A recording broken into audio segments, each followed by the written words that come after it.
Hi Griffin Scopers, welcome back into our little sound booth today where I want to offer you an absolute chef's kiss of a tarot tip. So this is something that I learned many years ago and it's always held my readings to this day in really good stead. It allows you to really get depth and clarity into a reading. Even if you're a beginner, this is a really easy one. So the tarot is an art as well as a science, and it blends many modalities, whether it's astrology, numerology, mythology, all the ologies, or Jungian archetypes and behavior patterns, and it's body language that I really want to zone in on today, particularly the eye gazes of the court cards and what they're looking at. Before I get into that, please don't forget to like and subscribe to the channel. That helps keep the content coming to you. And if anybody would like a private reading with me, then do get in touch. My email address is in the description box. So without further ado, let's pan the camera down and have a look at some cards.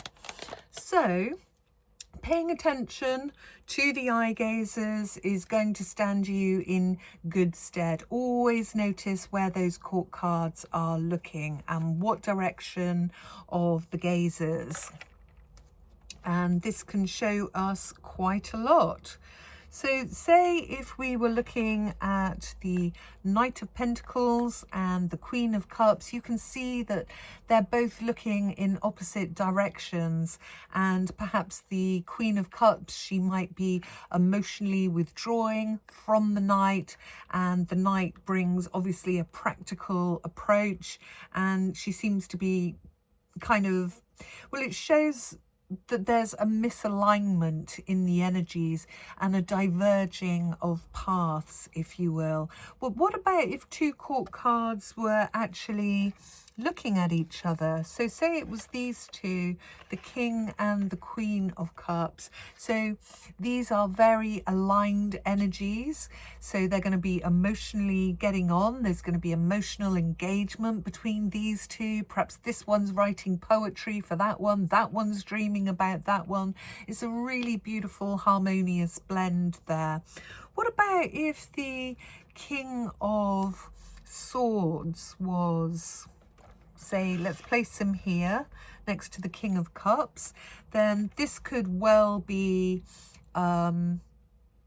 logic turning away from emotion, a relationship where two people just aren't getting on, they're a little bit at odds, and it may well be that a decision is being made that isn't taking into consideration emotions or the heart, this kind of thing. Okay, so what about if a court card is facing away from a major arcana card, like in the Page of Swords and the Justice? So this would be perhaps somebody that's avoiding, because it's quite a gossipy card, this one, avoiding truth and fairness, somebody that's not quite ready to face the accountability that is in the energies of the Justice card. Okay, so say you were doing a past, present and future kind of a reading, and say if that page was right up at the very edge of the spread, looking back into the past. Well, this character is going to be strongly influenced by the past in their present situation. What about if you had a situation where, you know, this is the future position, there's no other card next to this King of Swords? Well, these would be a person maybe looking to opportunities unexpected, which hadn't actually presented themselves yet. They're not actually in the spread, so they haven't arrived yet, those energies, but he's kind of looking in that direction for something, but not sure what. Another way of looking at the court cards is, say in a love reading and you are being asked, you know, how's this relationship going to go? And you notice that the present position is the Page of Wands, and then heading towards the future position you get these two cards. Well, this would show that the energy is beginning to build, it's beginning to roll, it's going into something bigger, because this energy is much stronger than this energy. And again, if you were to look at that in reverse, it's a love reading. How's this relationship going to go? And it goes from you know, a queen to a knight to a page. You know, that's not really what you want, possibly.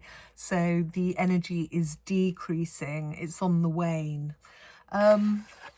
So increasing in attractiveness, decreasing in attractiveness can all be kind of seen quite clearly. So when you start to pay attention to where people are looking, you will notice it brings the reading alive in a whole new way. So suddenly the cards aren't just static images or bullet points, they're much more characters in a scene or a story. They're engaging with each other, either turning away or looking at something significant.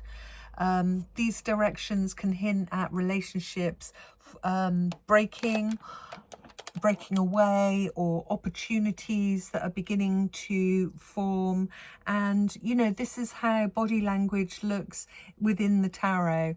So pop your court cards out, have a little play, see how you feel when this court card's next to this one and how they're looking, because you'll all have different decks that you're using. I'll be really interested to know what your thoughts are. Okay, my friends, you fly well, and I will see you on the next. Bye for now.